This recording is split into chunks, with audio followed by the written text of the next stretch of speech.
What a wonderful time, what a wonderful lunch. We'll go ahead and turn our attention back to the platform and to our next speaker. So while planning today's summit, we felt it was very important to first lay the foundation. What are ACEs? And we have done that. So what is the science behind it? And we have done that as well. I hope that we have answered some of these questions. This afternoon, our focus then will turn to teaching students affected by trauma. Here to help lead us through that challenge is Steve Grainer. Steve is project director for the education mission of ChildTrauma Academy. The Houston-based nonprofit is committed to improving the lives of at-risk children through direct service, research, and education. And for 33 years, Steve was a teacher in his native North Dakota. So let's please join me and welcome Steve Grainer. Thank you. Appreciate it. You guys should go to a dinner party and introduce yourself as the project director for the neurosequential model in education. They go, oh, see you later. They don't invite you to come along. But if you go to that same party and say you taught middle school for 33 years, 50 miles from the Canadian border in North Dakota, they'll say, let me buy you a drink. Maybe two. Now, I was a language arts teacher, so I want you all to notice the preposition in this first slide. By the way, it's the underlined word. The neurosequential model in education, because we teachers would not let it be called the neurosequential model of education. Like, who needs a new model of education? How many teachers in the room? Classroom teachers. Oh, I love you, love you, love you. I love the rest of you too. How many middle school classroom teachers? Really love you.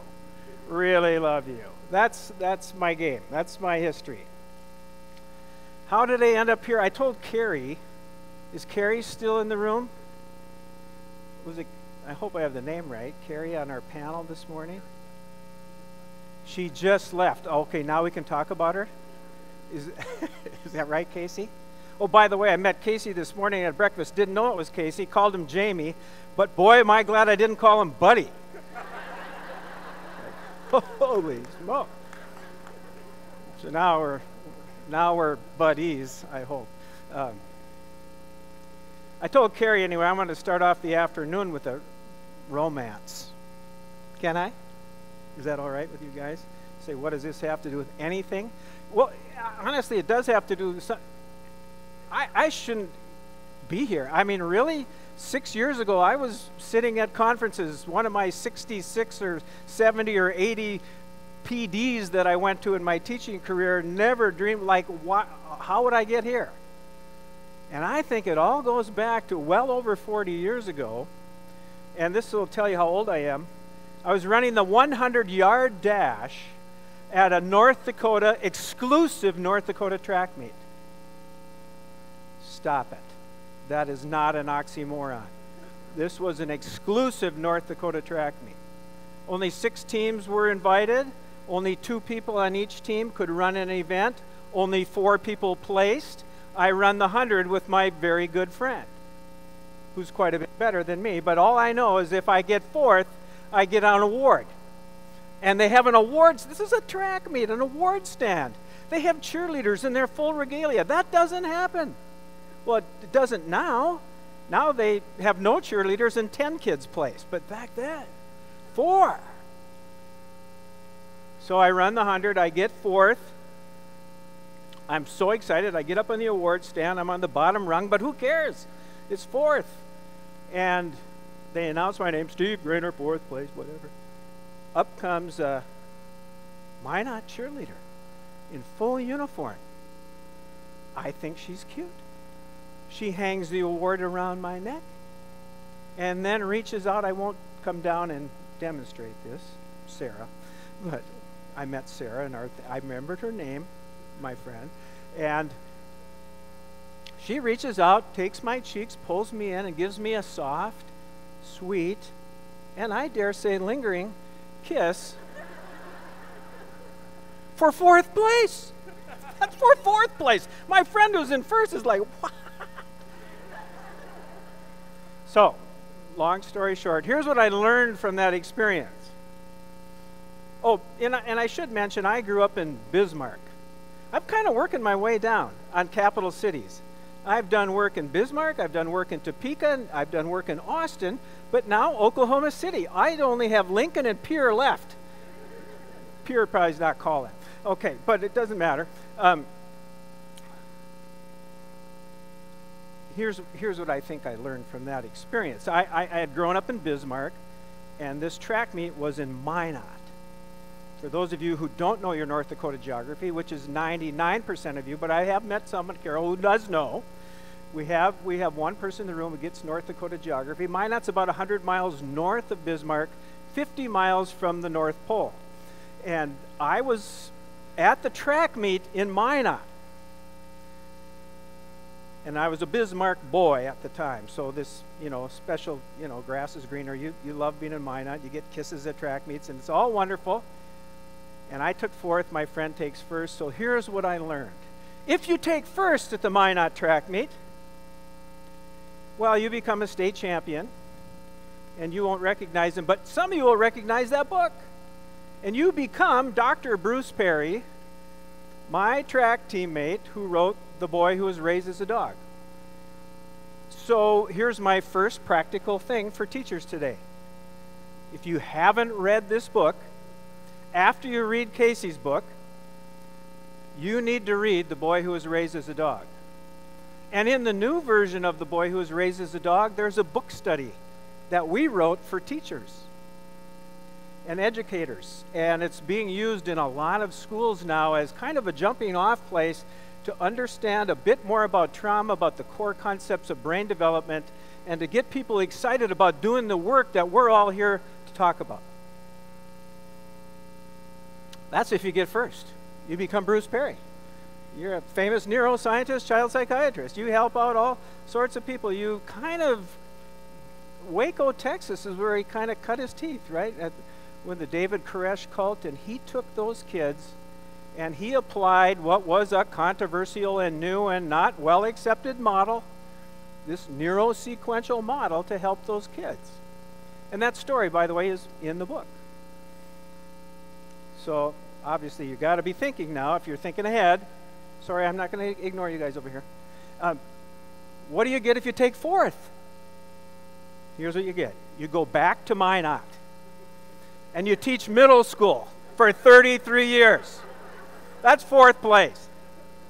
But you marry a Minot cheerleader. Not that cheerleader. That's not how I am, but I did.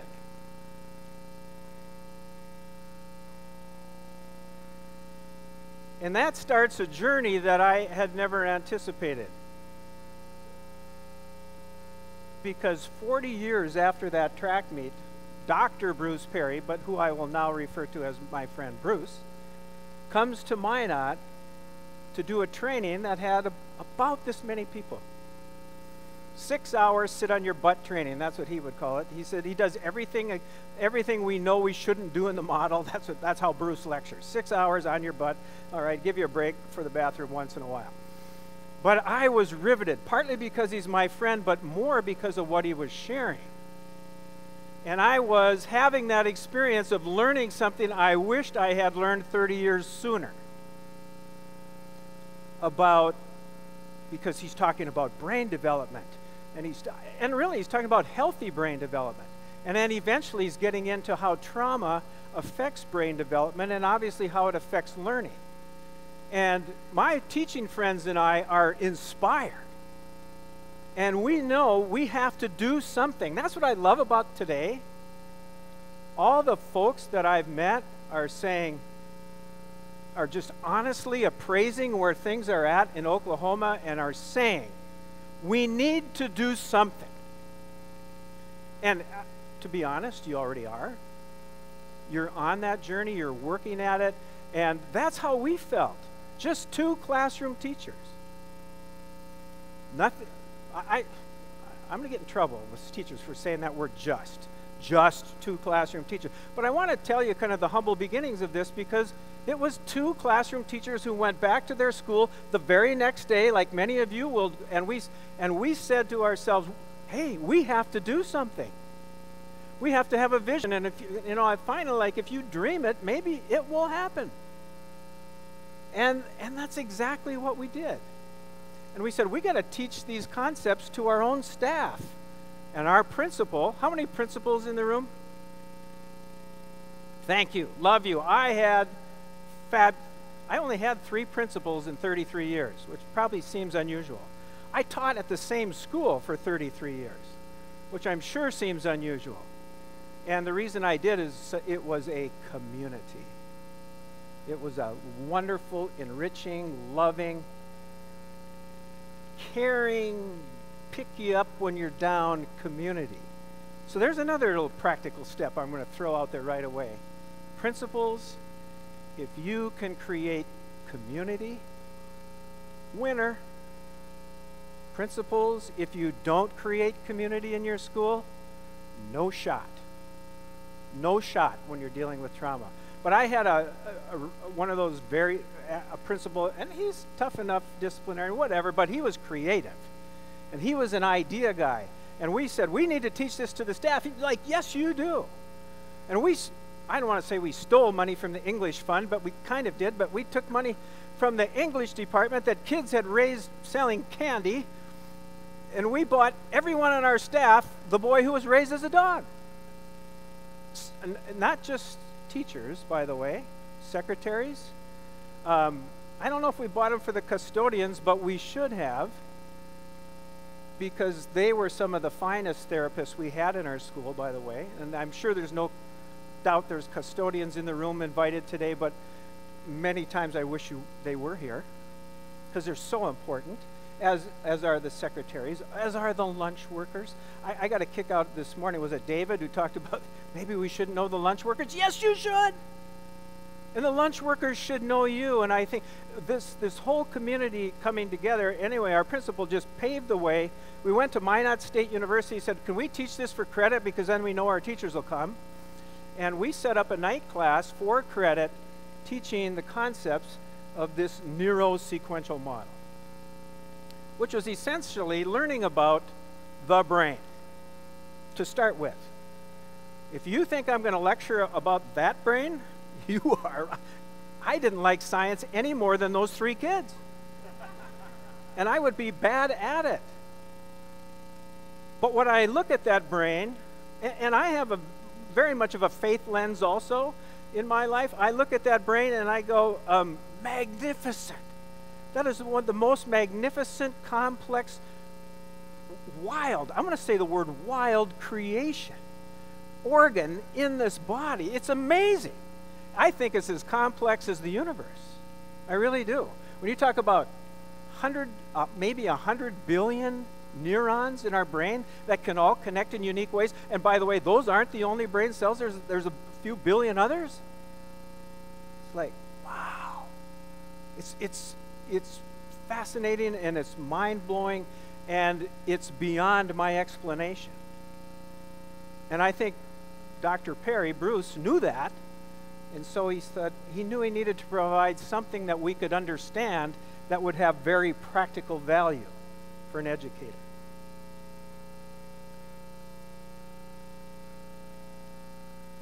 I've learned I'm not going to read to you. I'm just going to let that sit there for a while, but I do like the first statement. The brain, I don't believe the brain is all of us. I mean, I think the brain is just the most important organ in our body. And it is responsible for so many things, as we've heard all day long, responsible for loving and laughing, and walking and crying and talking and creating, and sadly, hating, for those who have experienced trauma that has done damage, but not damage we can't undo.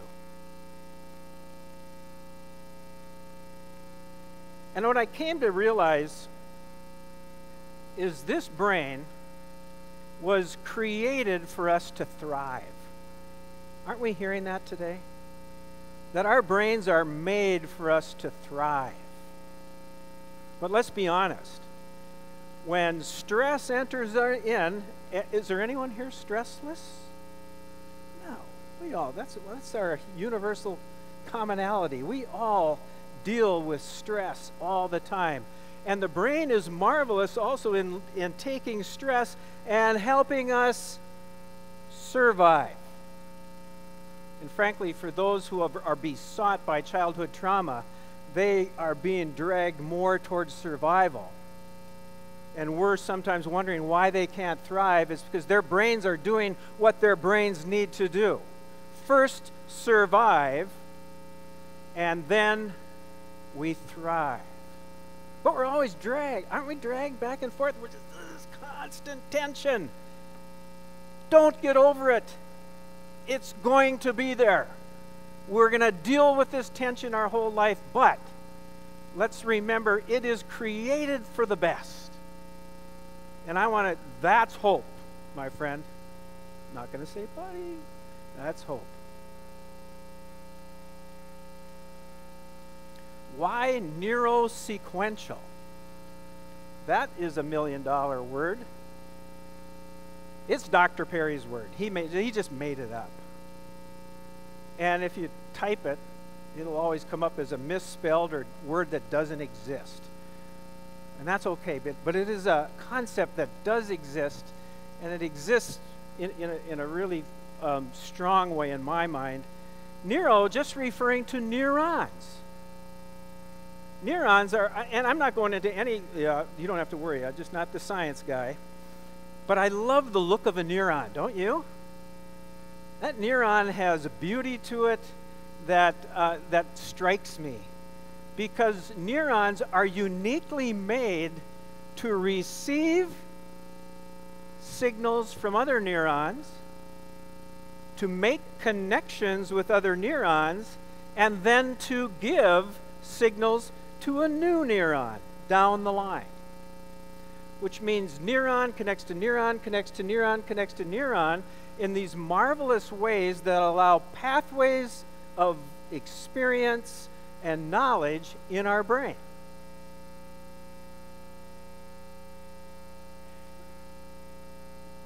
Makes a nice metaphor for human existence, doesn't it? We are made to both receive and to give. Some of you teachers are really good at the giving. But to tell you the truth, you're not. You need to get a little better at the receiving.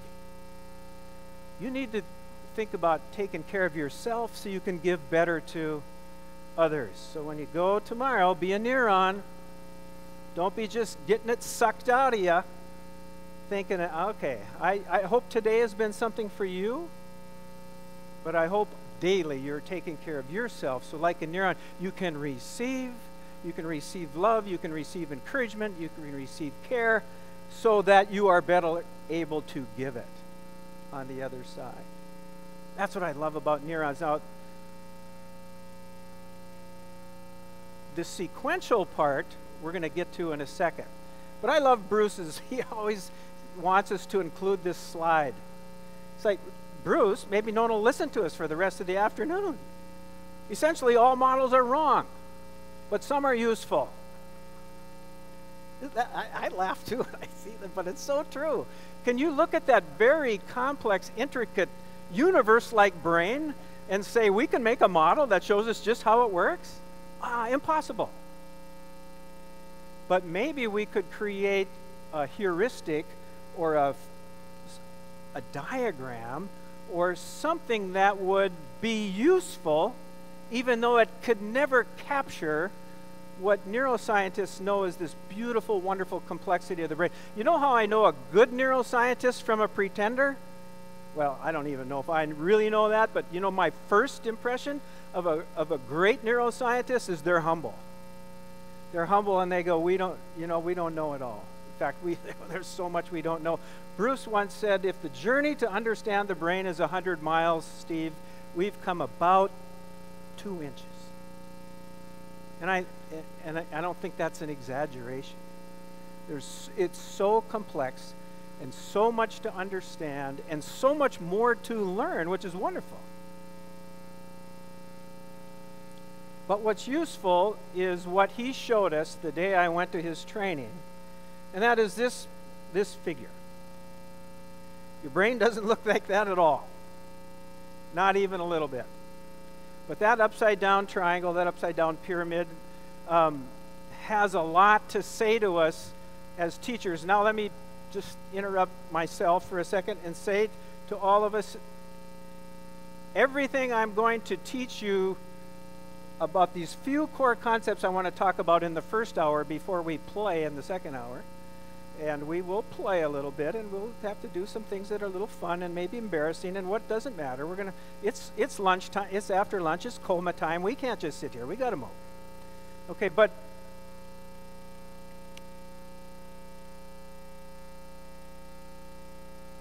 I come back to this model, this picture, and say, man, this teaches me a lot. This teaches us a lot. Now I'm back on track of where I was going with this. Everything that I'm teaching you about this model, we started to teach to our kids. Everything.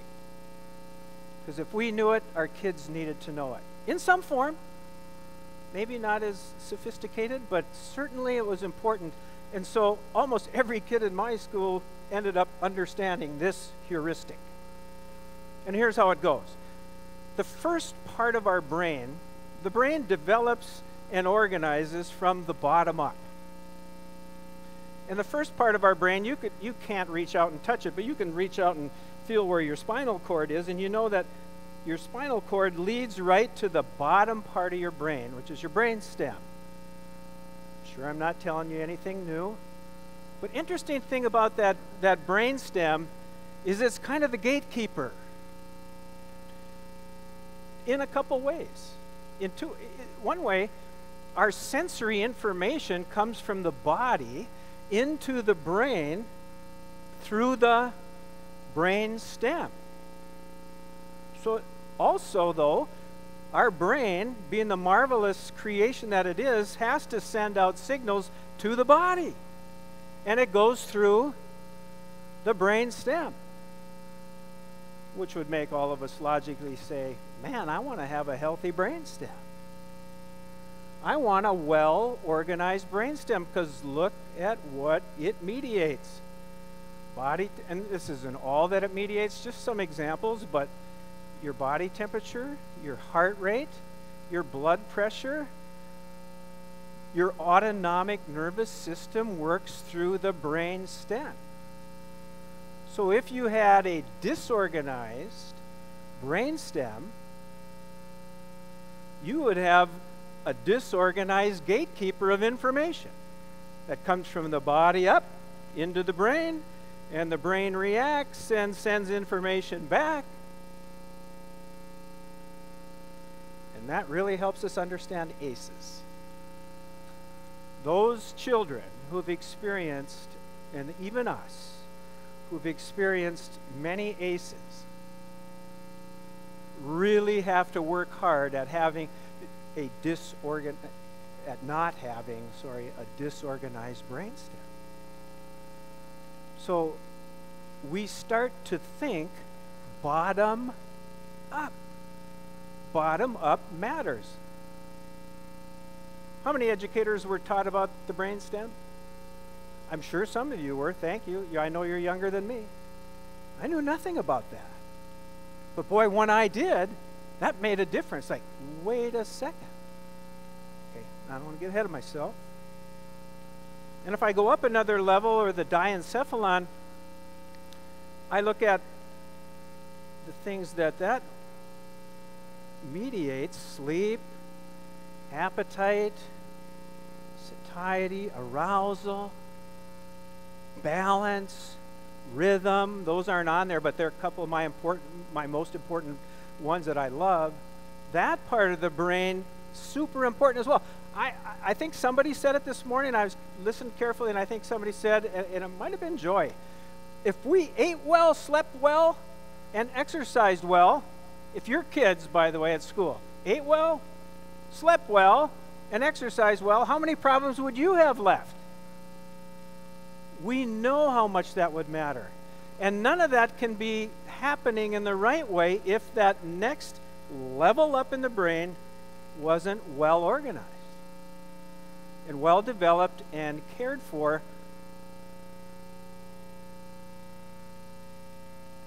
Obviously, and I think many people are making the jump, wow, those two parts of the brain are organizing and developing even in utero. And really developing at a young age. And so, one thing we would want to do for our society, if we want to get Oklahoma from the bottom 10 to the top 10, you might want to start with taking care of pregnant moms the best that you can. Now, we would hope that would happen in the family, but it doesn't always work that way. But it starts to make us think, boy, our foundation that focuses, sorry, help me with the name, the Potts family. I was there last night listening to you guys, and I thought, oh, 0 to 5. What could be a more important age than 0 to, or even intrauterine, right, to 5, even pre-birth to 5, I think was what somebody corrected me and said, and I get it. I totally get it, because if we want to really heal our land, we need to heal our infants. Now, here's almost a scary thought, but a truism. In the study of many children, thousands of children over the past 20 plus years at the ChildTrauma Academy, they've done a ton of data, and they've crunched the numbers. And if you ask Bruce, he would say the first intrauterine experience and the first 12 weeks of life, if those are good, followed by trauma, insult of any kind, he said that child will certainly be challenged, but has a better chance at a better life than the child whose first 12 weeks have been chaos, no matter what happens after that. Now, that doesn't mean if someone has had a really tough first 12 weeks of life, and Casey would say, of course, no one would know, right? I mean, the child, the kid itself would not know. We don't have memory of that. But if that child has had a really tough first 12 weeks of life, that doesn't mean we're giving up. But the emphasis I want to put on is, as a state, if you want to heal and grow and get better, those first 12 weeks matter. I have a new grandson in Albuquerque. His name is Moon. Yeah, I laughed too when I first heard it. Like, what did you name him? Oh, I think we're going to name him Moon. Oh, Moon. And then I laughed. And then I loved it. And then I said, the only problem with having a kid named Moon in Albuquerque is if you go to the playground and say, come home, Moon, 3 or more kids follow you. And I have a friend in Albuquerque, he says, well, go up to Santa Fe, New Mexico, 10 kids will follow you home. They're all named Moon. It's just, but my new grandson, and for those of you who have that wonderful opportunity, your own children, man, do we protect his first 12 weeks. And do you think his grandparents drove across the panhandle of Oklahoma to get from Minnesota down to Albuquerque so we could be there in the first 12 weeks? Oh, baby. Couldn't get there fast enough. By the way, that's a long drive. And I wouldn't call that panhandle scenic, except I'm from North Dakota. So it's not that bad. As we go up the brain even further, the limbic system of the brain, and we could pull all that apart and talk about what makes up the limbic system, but we don't need to know all the detail. But what we want to know is that the limbic part of the brain is really our relational part of our brain. And I've heard it this morning several times, relationships, relationships, relationships. True. 100% true. If you were going to press Dr. Perry on the 2 most important things you can do for a child, he would give you these 2 words: rhythm and relationships. Rhythm, going all the way back to in utero, the steady mother's heartbeat. The first rhythms that kids are connected to are in the womb. And when those rhythms are steady and peaceful, that child, you just think how great it is to be in the womb. I mean, I know none of us remember it, but we're never hungry, we're never cold, we're never thirsty, and we got this beautiful music going on. Dun, dun, dun, dun, dun, dun. Relationships, that second key word. Rhythm and relationships can do a lot of healing. Love is healing, if you can get it. And so then we get to the top part of the brain, the cortex, which I want to admit, to my shame, I thought that was your whole brain. That's what we are. We're just one big cortex. And I, as a teacher, want to change the cortex, which I do, don't I? Look at what it mediates. The cortex, abstract thought, concrete thought, affiliation and reward, higher level thinking, creativity. We heard, I'm pretty sure Steve this morning mentioned the neocortex. That best part of the brain is what all of us teachers want to get at. And we do. I mean, we want them to learn. We want them to excel. We want them to be creative. We want them to turn into wonderful, productive adults. And until we can get that cortex to work well, none of that's going to happen. But you can't start with the cortex. Well, you can with some kids. If they're well regulated and those beautiful pathways, you can look at the simple pathways drawn from the bottom to the top of the brain. If those pathways aren't smooth and easy, it's kind of like traffic in Minneapolis. Now, I was kind of impressed with Oklahoma City traffic compared to what I deal with. But when that, you know how we love it when traffic flows smoothly, right? And it's the same in the brain when that signals go from bottom to top in this smooth manner and we have this flow. What happens is we take in information, it goes from bottom to the top, and then our top, when it's really healthy, is able to control everything down below, and that's when we get self-control. Executive function. What all of us teachers want our kids to have. But if we start there, we almost never get there. Because we have to think of all kids, especially those affected by ACEs, we have to think, I need to bring healing and organization from the bottom up. And if I don't do that, I have no shot at the cortex. Does that make sense? It's not open for business.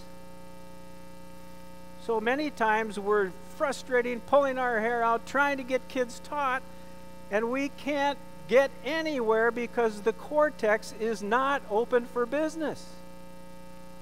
And in the old days, then we just yelled at them. Oh, that worked.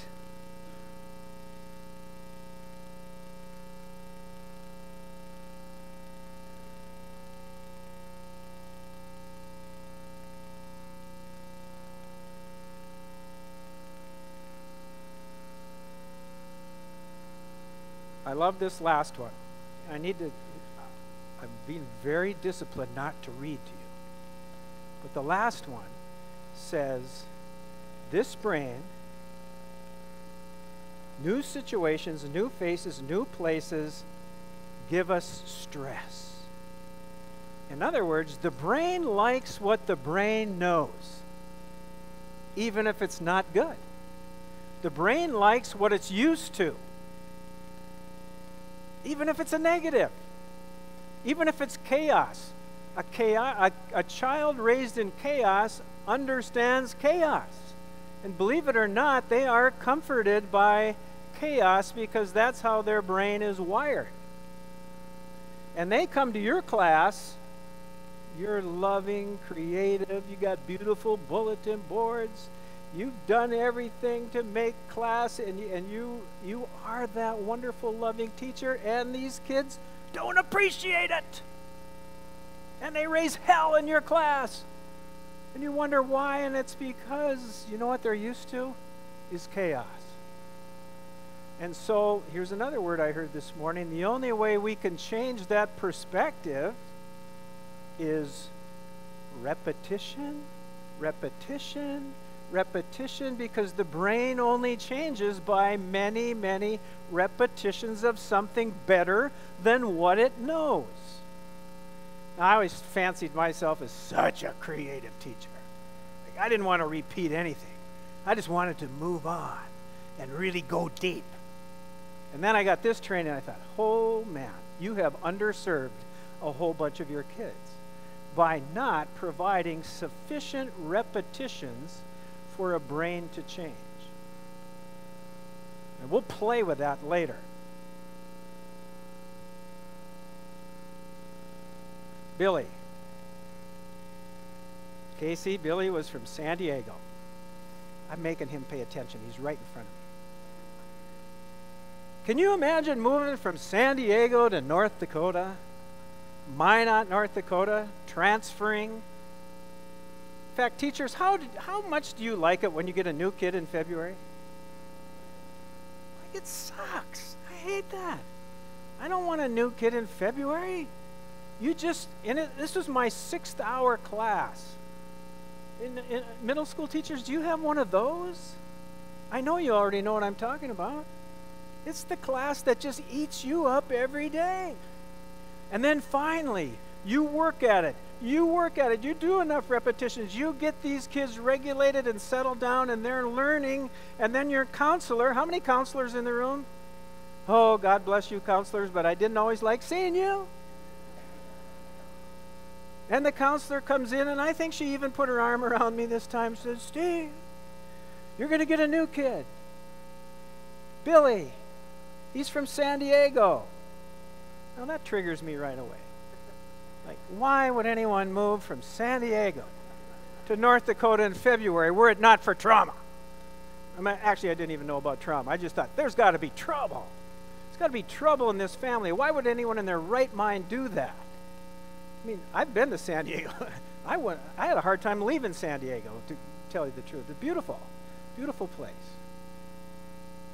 And then she says, the only thing she can say, I think, at the time, and I respect her for it, but she said, oh, yes, and he's had trouble. Oh, just what I want. Trouble in 6th hour. Are you kidding me? I have a very bad attitude at this point.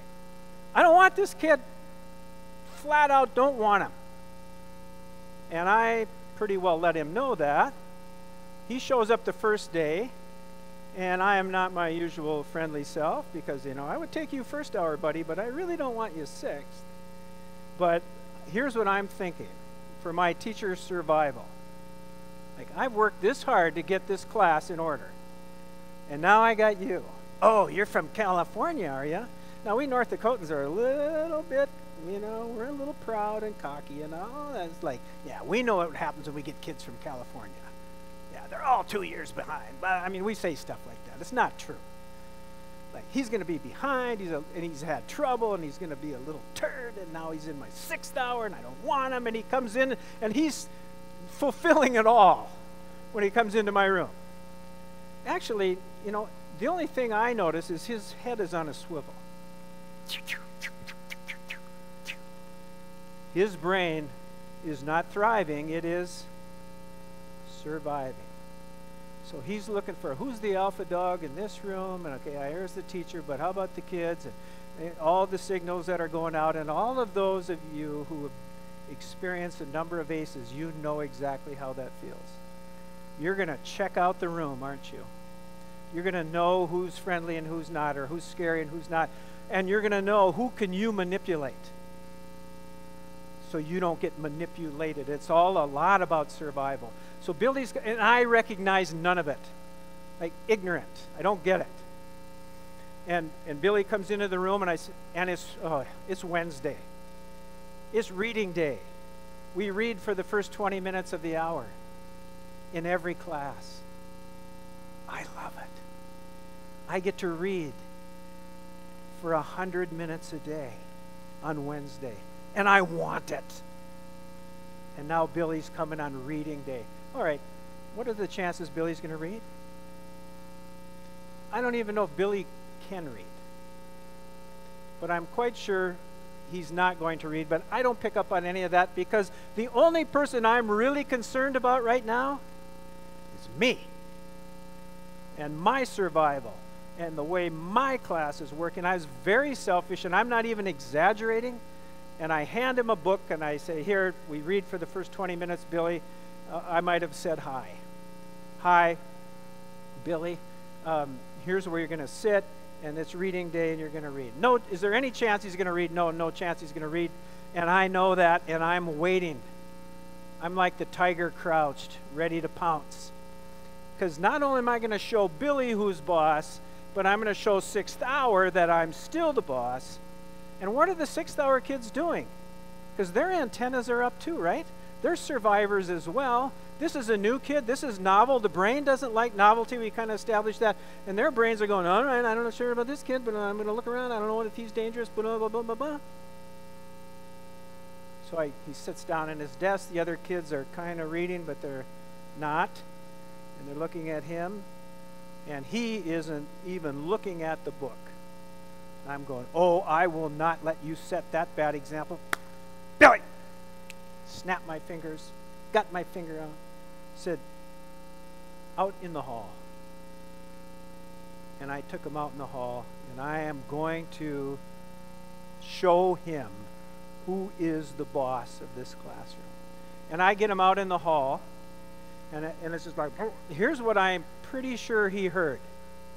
I know what I said, but I know what he heard, and he heard, because what? His cortex is not in session. His cortex is unavailable. He can't even make sense of anything I'm saying, but he stands in a defensive posture. He clenches his fists, and he looks at me, and he's little. I mean, I'm little, but he's really little. And I'm standing over him, and you talk about a power differential. I am exerting all the power I have, and I'm letting him have it. And finally he looks at me, and he's got it's down to fight or flight, right? And he wisely chooses flight because that is the good decision. Because I'm mad, and I'm bigger, and I'm stronger, and I'm older, and whatever. And he spins around. He looks at me, he goes, all right, because he had to get something in there. He said, if that's the way it is, I'm out of here. And he spins around, and he takes off down the hall. And here's what he heard. I don't know how he made any sense of that, but at least he made it to the assistant principal, who was the disciplinarian, who then talked to him, and several minutes later, he ends up coming back to class. Epic failure. Epic failure on day 1. We fail a lot of kids on day 1. Sad to say, I did.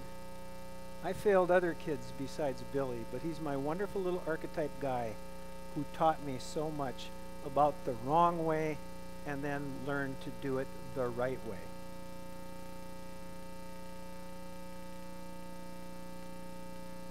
Here's what I could have known. This is just a little different version of looking at the brain from the bottom up.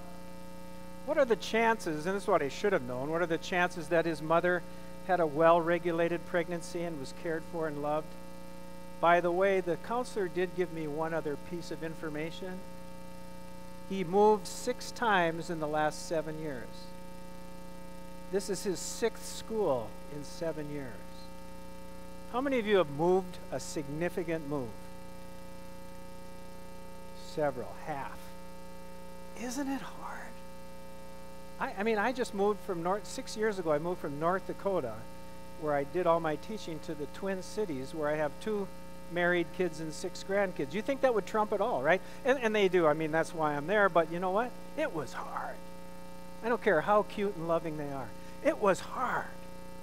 I lost so many social connections, so many groups that I was a part of, so many activities that I was in. Oh, and this kid's moved 6 times in 7 years. I don't think I had the empathy because I had never experienced moving. I mean, not a significant move like that. He's moved 6 times in 7 years. And how about his mom? If she's moved 6 times in 7 years, she is not a well-regulated, well-taken care of mom. And I'm not saying she's a bad mom at all. I'm just saying whatever the circumstances were, she didn't have it easy.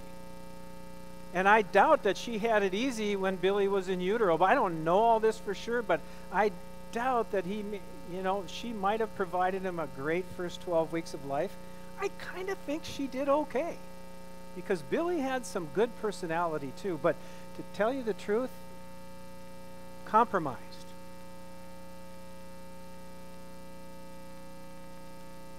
What was his body temperature when he came into class that day? How about his heart rate? How about his blood pressure? And you all know we could put thumbs up. Elevated, elevated, elevated. You moved 6 times in 7 years. How consistent are your caregivers? Have you been able to connect with your extended family? Do you have aunties, uncles, grandma, grandpa, good friends, neighbors who cared for you? I suffered loss as a 7-year-old. I don't even know why. I was going to ask you, Casey, why this isn't on the. It's not on the ACEs, but to lose a parent at a very early age. My dad died of a heart attack when I was 7, and I had all the other network in place. Was it a hard loss? You bet. Did my body remember it? You bet it did. Did I experience some triggers later in life? You bet I did. But you know what? I had a very healthy, wonderful, caregiving childhood because I had the network, man. I had 5 fathers in my neighborhood. I had uncles. I had aunties. I had grandma and grandpa. I had a network. I had a community. And I was allowed and wonderfully was able to heal very well from that experience. Billy, no. I don't think Billy has had consistent caregiving throughout his life. You can't when you're moving constantly. You feels like you're running away. And I hope you're both thinking of yourself and your kids in school when you look at this chart. You wonder, don't you? What kind of consistency did they have? And when you have that consistency in those first year of life, that next part of your brain develops so much better. It's so much more organized. It's so much more ready for higher intellectual activity later. And I don't think Billy had that. Sleep, I don't know how much he slept. I don't know how well he ate. I'm guessing not very well in either case. And I know his arousal, meaning the way stress affected his system. I know he was a very aroused kid. And even later on, Billy had a lot of problems with sexual behavior because he just couldn't control things. Okay, I can be rhetorical, but I don't have to, right? Family and friends, what are his shots? Consistent? No. Chaotic? Yes. So his relational ability, his relational quality with others is very impaired. And like I said, he ended up having sexual problems. He ended up having a very hard time understanding affiliation, being able to belong to a group, a very hard time understanding reward and the reward systems that we have in our body and our brains. No. Didn't have any of those. And then he comes to a school, 6th school in 7 years, and what does his teacher do the very first day? Just rips him. Ashamed of myself. I'm no longer, I'm over it. But I look back and I feel ashamed of myself because we had a chance to renew the process. Isn't that what we're here for today? It's like we are one wonderful chance. What does it take to change a brain? Repetition, repetition, repetition. Are there any therapists in the room? Sure. Therapists, how well could you do with a child if you got 30 hours a week?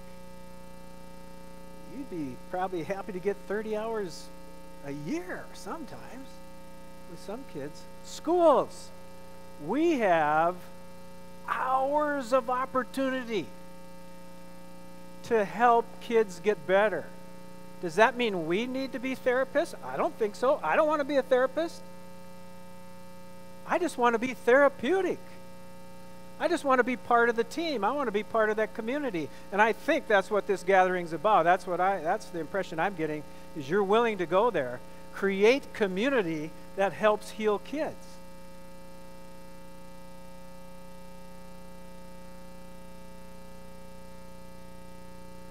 So what if I had known about Billy's brain organization? What would I have done differently? Anybody want to help me? Let's give you a couple minutes at your table to talk to somebody next to you and say, what would you have done if you had been Steve? The failure Steve. All right, take a couple minutes to chat, and we'll come back.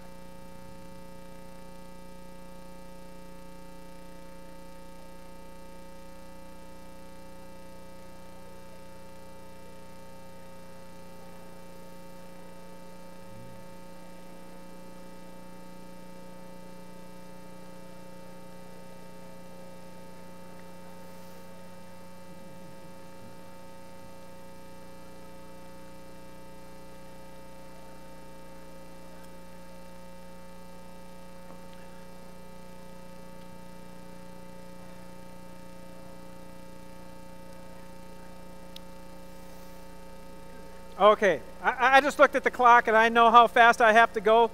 So I know that was a very short conversation. But we're going to do something fun in a second. Can somebody help me out? Can somebody get a shout out? Hey, we're all friends here.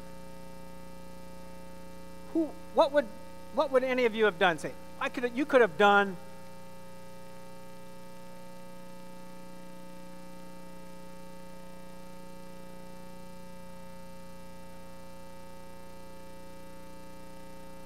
Winner.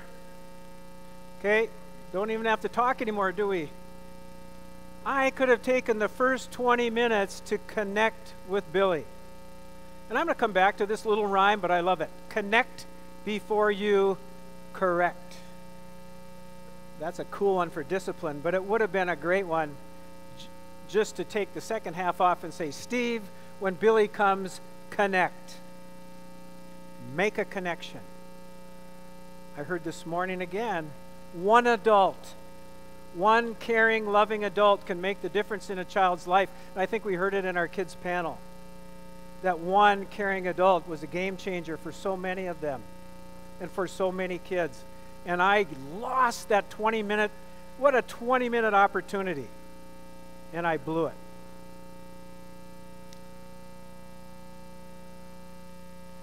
Then we could even reflect, just quietly for a second, reflect on our own brain organization. How were we raised? What were our opportunities? Who cared for us? And how did that help your brain organization from in utero to even now? And I'm guessing by all the love I feel in this room, most of you would say, many of you would say, it's pretty good. And others of you have overcome and gotten better and are these caring, loving adults because somebody reached out to you and helped you with your own brain organization. And we can kind of think that through, and you start to feel the empathy well up inside you a little bit. All right, it's time to move. Make sure you're pushed out from on your chair. I got to grab a chair. If somebody can grab me a chair. It's time for the Oklahoma City Intelligence Test. And here's why. I'm doing this for a couple reasons. One, because I think we need to do something fun and have a little break. The other thing is brain breaks are super important. The idea in teaching that we think we got to give it to them straight for 50 minutes is a little bit disrespectful to the brain, because the brain needs some variety.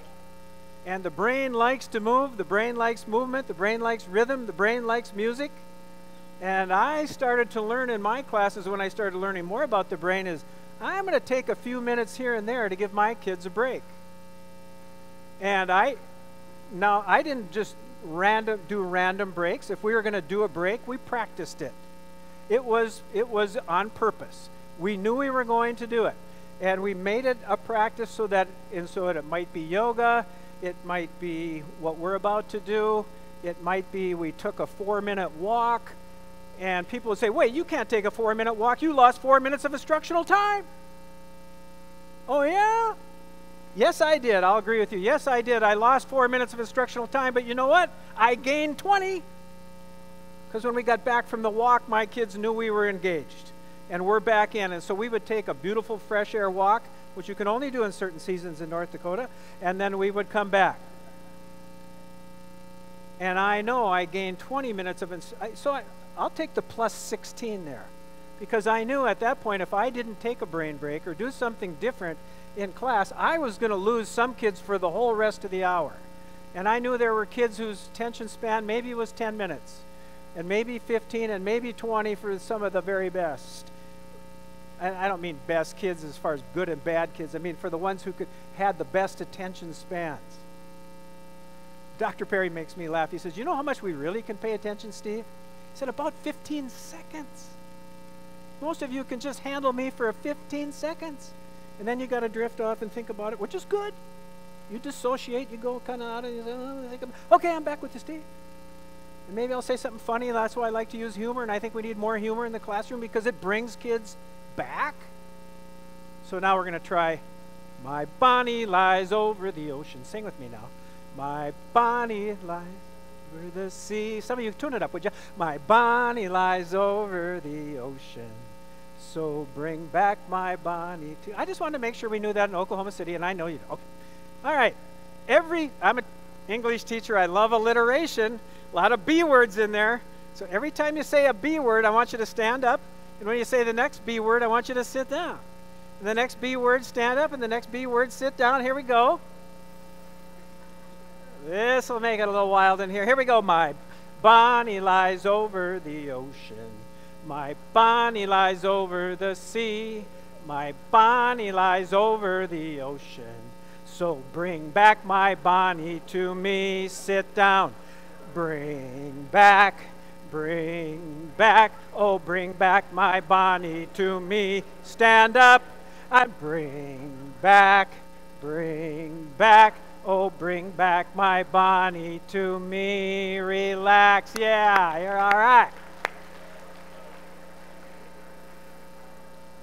I honestly don't care if you ever do My Bonnie in your classroom, but just an illustration that brain breaks matter. And we can bring our kids back with a little bit of just taking a little bit of time to respect their need for that.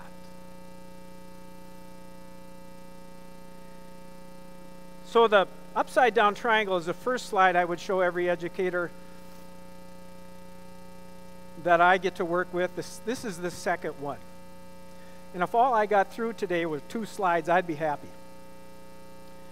I mean, we're going to do more than that. But Dr. Perry will often say, and one of his sayings that I really appreciate, he'd say, know the stage and watch the state. And that might not make any sense to us yet, but let's unpack it a little bit. Because teachers are good at this. Know the stage of development. And I think we're pretty good at that. We know where kids are at. Whether they can read at a 3rd grade level or a 5th grade level or an 8th grade level or a 11th grade level. We do know the stage of development. You know who knows it better than teachers? Coaches. Coaches totally understand the stage of development of their athletes, and that's how they coach them. They coach them from where they are at. Teachers, we're a little more stubborn on that, aren't we? We'll come back. So know the stage of development, but watch the state. In other words, the state of arousal, the state of stress in that child's brain. And different places probably talk about this, so I'm not saying that the Child Trauma Academy just has this, we just have all this down. No, but this is the way we describe the states. 5 states: calm, alert, alarm, fear, and terror. If you are in the calm state, it's when you can create the best. The calm state is the state where we can use long-term memory, where we can take our memories and piece them together in unique and creative ways. It is wonderful to get into the calm state. And so those of you who practice and teach mindfulness, good for you. 2 thumbs up, because mindfulness helps our kids get into the calm state. And not only can we be creative in the calm state, but it is our opportunity to take short-term memory and turn it into long-term memory, which is what we want all of our kids to be able to do. But in our rush to do too much, we sometimes don't give them the opportunity, end of day or even end of class, to relax and breathe and be calm and let information settle and find its rightful place. And especially if we can turn short-term memory into long-term memory, the calm state is wonderful. You probably experienced the calm state when I get this experience when I'm just about half asleep. So some of you may be in the calm state right now. But when you're have you ever been just half asleep and you can hear the voices of your family around you? Isn't that like heaven? You can hear these people you love, and yet you don't have to engage with them. and you know they're there, and you're not quite asleep, and then you get these wonderful thoughts, and sometimes very creative thoughts. And I know if you don't write them down, they're gone. As soon as your grandkid snaps you out of it, that's gone. But it's a wonderful state to get into. The next state, the alert state, is the state of learning. You cannot learn without stress. Stress is novel. Stress means we're getting new information. Stress means we're doing something new. Your brain's going, I never heard that before. That's stressing me out. Your brain, you know, the flags go up. This is new. This is different. I'm not sure about this. I got to evaluate this. That's what we want to do to our kids. I love to stress my kids in English. I love stressing them out. Not stressing them out, but stressing them. Because I want to give them something new, something novel, something challenging. And that's what we can do when they're in the alert state. So in the alert state, we're going a little bit lower in the brain, but we're going from abstract to concrete. But we're able to take in some new short-term memory stuff. And that's cool. Because with short-term memory, you can turn it into long-term memory, and the more short-term memory you have, the more creative you could be. It all works together really well. So school, the 2 states we want in school are either calm or alert. But when we move people into the alarm state, notice what's happening. We're getting more emotional. We're getting less likely to make connections between new things that we're learning. We're moving lower in the brain, and we're becoming more reactive. Billy arrived in my class in the alarm state. Did I recognize it? No, of course not. I did not know it. I didn't get it. I could have, with this training, I would have known Billy is likely to show up in alarm, and I need to take those 20 minutes to sit down and connect with him, to move him into a learning state. I want him to feel safe, and I want him to feel that sense of hope, which I love at the core of our being. But what I did for Billy is right away I pushed him, not only was he in the alarm state, I made sure I pushed him right to fear. And I did it really well. And in the fear state, now you're going lower in your brain, and now it's becoming fight or flight. You're moving down towards the brainstem and the parts in the diencephalon, parts of your brain that really do have implicit memory, but nothing explicit. They can't really think for you in an academic way at all. And you'll do things in the fear state because you are very reactive. And if you push a kid even further, then you get them, and I rarely, almost never saw this, but I'm sure some of you have. You get a child in the terror state, and they are in their brainstem. They won't even remember what they did in that state. And for those of you who work in the law, you probably, and work with kids who have in juvenile justice, you know, they don't even, you can call them a liar all you want, but you know what? They don't remember. They did things they can't recall. That's the way the brain works. That's the brain's survival mechanism. Things that are so horrible, we don't even want to remember, but sadly, all parts of our brain remember. But it's only the top parts of our brain that really have conscious memory. And I didn't push Billy all the way to terror, but I definitely pushed him from alarm to fear and then left him there. And this is just a good illustration of the two concepts we've talked about together. When we're in the calm state, we're in the very top part of our brain. When we're alert, we're a little bit lower, but we're still in a good learning, thinking state. When we're in the alarm state, we maybe could learn a little, but very little, if at all. And we move into fear and terror, we got no chance. We got a brain that is offline. The cortex is not available. And sometimes we scream at those kids as if louder is better. It wouldn't matter what we do until we can calm them down and restore them to a state of thinking. We have no shot. Boy, did I need to hear that as a teacher. I want the cortex available, and I want the cortex open for business. Then I have to make sure my kids are calmed and regulated from the bottom up. And I know you're all smart enough to really grab onto that. Sensitize, I'm not going to take a lot of time here. That sensitize, you look at the angle of the sensitized child. It's really important to understand. Kids that have been through a lot of ACEs are sensitized. They're sensitized to stress. So they quickly go from any kind of a calm state immediately to an alarm or fear state with very little provocation. And you wonder why, he just went off. I don't know what happened. And you're right, but it doesn't take much when kids are sensitized. And so the more they're sensitized, the more we have to dose safety to get them to a place where they can be in a state to learn and to connect.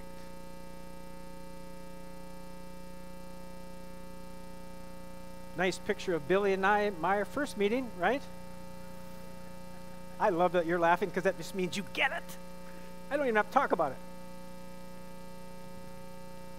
I think Casey mentioned the words power differential. Let's just look at the pictures. They say they have 1,000 words. Billy and Steve. I had all the power. Bigger, stronger, faster, smarter, connected, blah, blah, blah. He had very little power, and I've detailed why. Boy, did I take advantage of it. And I won, didn't I? No, really, I'm a big fat loser in that deal, but I thought I won. And I think a lot of our teachers, we think we win when we overpower, when we use our power differential to sort of win.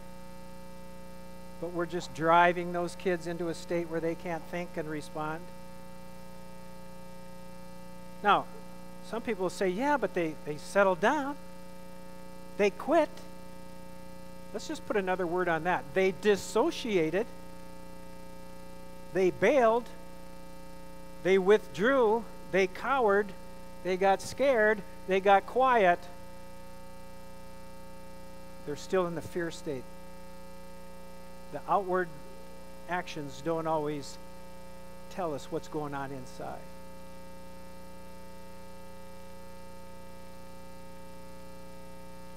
I got another chance with Billy that looked more like this. 19 below February day in North Dakota. Just a typical February day. I'm leaving school after I, hit my car starter, sitting in the room, go out. You guys probably don't need those. You probably don't even know what those are. You can start them from your room. You guys maybe have to turn on your AC. I don't know. But I got a warm car, and I go out, and here's Billy walking home. Billy's wearing his San Diego parka called a jean jacket. He's got no gloves on, no hat. It's 19 below, and it's windy. And I do think you understand wind. We all in the plains, we have that in common.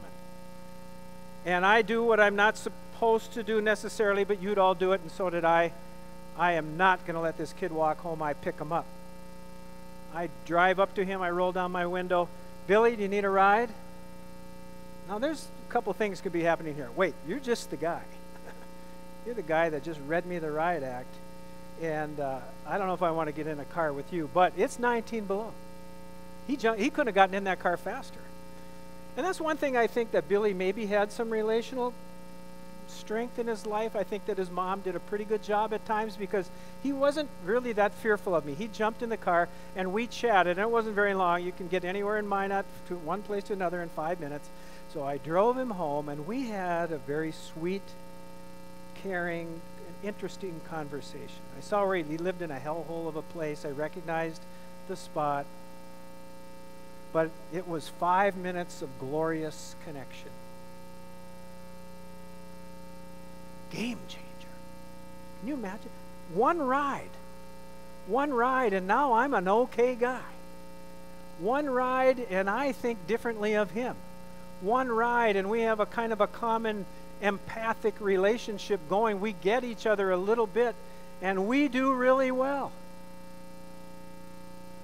But I'm also a track coach, which I'll mention in our second half. And I leave a lot. And I'm gone a lot. Okay, the brain doesn't like anything new.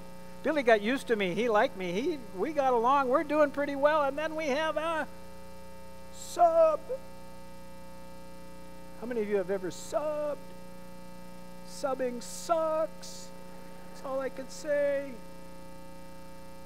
So I have a sub. How many, when you get back to your room the next day after a full day sub, you like about 5 words? Thank you. Call me again. That's the note I want. I don't want the essay. And if there's a staple, that's really bad. So I get the stapled essay. And it's all about Billy. And now I got this chance. Does he deserve a flyer? No, you can't screw up a sub. That's not right. He deserves discipline. But does he deserve Steve number 1? No. And in the meantime, I had actually been to this training. And I had learned about the power differential. And my game was a whole lot different. And I could tell my 6th hour say, wait till he comes back. Because they know what Billy was like that day. And I know now because I read the essay. And I go, Billy, here's my second chance out in the hall. That could be a trigger, right? I've done that before, only I didn't say it. There was no snapping of fingers. There was no loud voice. I very quietly and almost privately went up to him, Billy, you need to see me in the hall. Okay? And I learned one thing about the power differential. Even to get small matters. And so I went out in the hall, and he's getting ready for the action, and I shocked him. I got down on my knee, and I got lower than Billy. I said, Billy? And I got quiet, almost so he couldn't hear me. And he's pretty intense. I said, didn't go real well with the sub yesterday, did it? He goes, no, Mr. Grainer.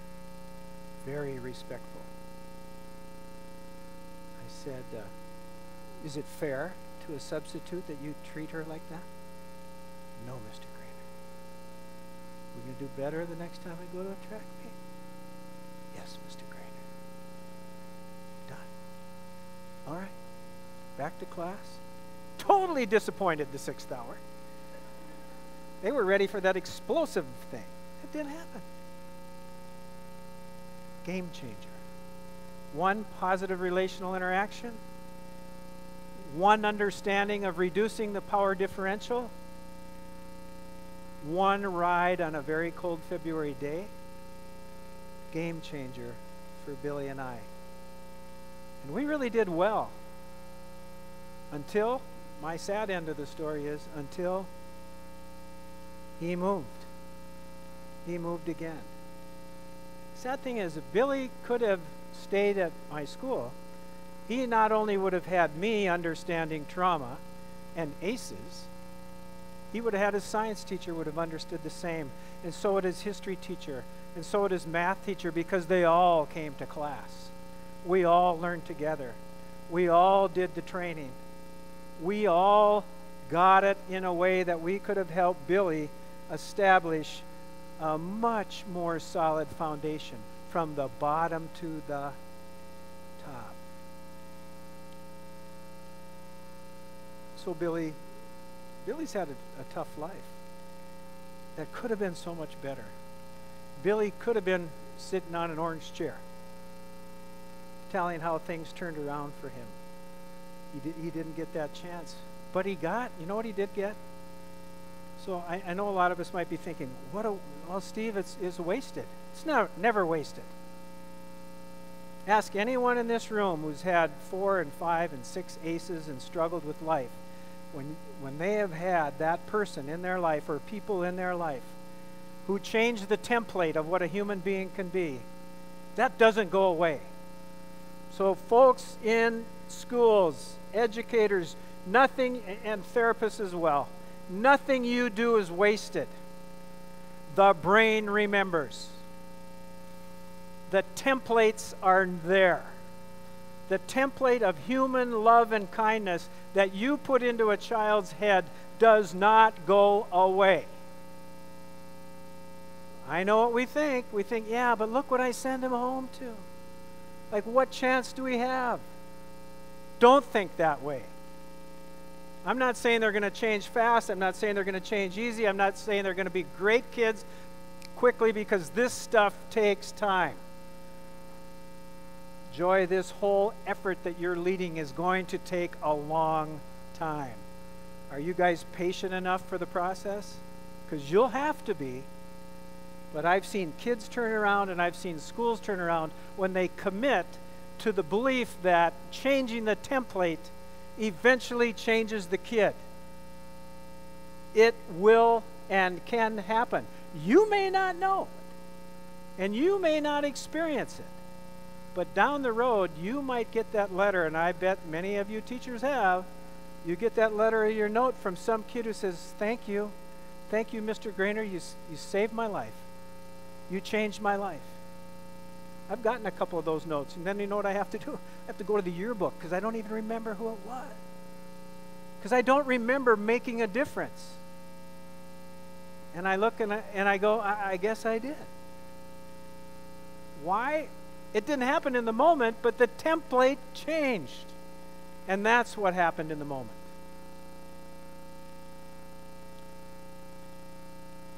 I ended up knowing about Billy's stress response, and it was very different. I ended up knowing about the power differential, and it was very different. I got that second chance. It was so different. Some of you get a second chance tomorrow. And it won't be just a second chance. It'll be a third chance, and a fourth, and a fifth, and a 10th. And you might say, how many times do I need to do this? And I'm going to say, maybe 100. But things can and do change. I just have a few short minutes before our break, but I have to say this. I understood, in North Dakota we speak, we had a lot of German people in North Dakota. You probably picked up on that already, right? From a little accent. And so we have this saying, du bist ein kleiner Scheiße. Okay, you're not laughing, so we don't have any Germans in the country. Du bist ein means you are a, kleine, little, and Scheiße. Can you get that one? Yeah. I could handle the kleine Scheißes. I was good at that. But what I wasn't so good at was handling the dissociative kids. And I don't have time to tell this whole story, but Saba was a girl in school who came to my class a year after Billy, who was the opposite. She had been in a diabetic coma. She had changed foster homes. Our school was destroyed in a flood, so that when she returned to school, she couldn't even come back to anything familiar. And Saba's reaction to stress was not to be hypervigilant. Her reaction to stress was to be dissociative and to crawl into a hole. Those are the kids I missed. If you want to know my greatest reason for wishing I had known this 30 years ago, it's so I wouldn't have missed those kids, the dissociative kids. But when I saw her dissociative response to coming to my class, and she comes in a wheelchair and she's slumped over, and I knew she's responding to stress. And I knew that she wasn't hypervigilant. I knew that actually her cortex was online most of the time. But I really ended up knowing about Saba is she needed friends. And my very wise counselor, who gifted me with Billy, gifted Saba with a couple of lunch buddies. One girl from India and one girl from an Ojibwe tribe near Minot. And they came, and I went with Saba to lunch at first because no one else would or could. And the counselor said, yeah, but Steve, you're not good enough. And I agreed. And she brought in these two gals, and they became such fast friends and so brought healing to her really kind of hurting and injured limbic system that she was struggling with, that third level of the brain. She needed relationships. Our counselor knew it, brought her together, brought them together. They had lunch every day. 2 weeks later, Saba walked to lunch. Wheelchair gone. Wheelchair in the corner of the office. Again, why? Because we recognized another response to stress. So before we go to break, we'll just say, know the stage, watch the state, and heal your kids. Time for a break.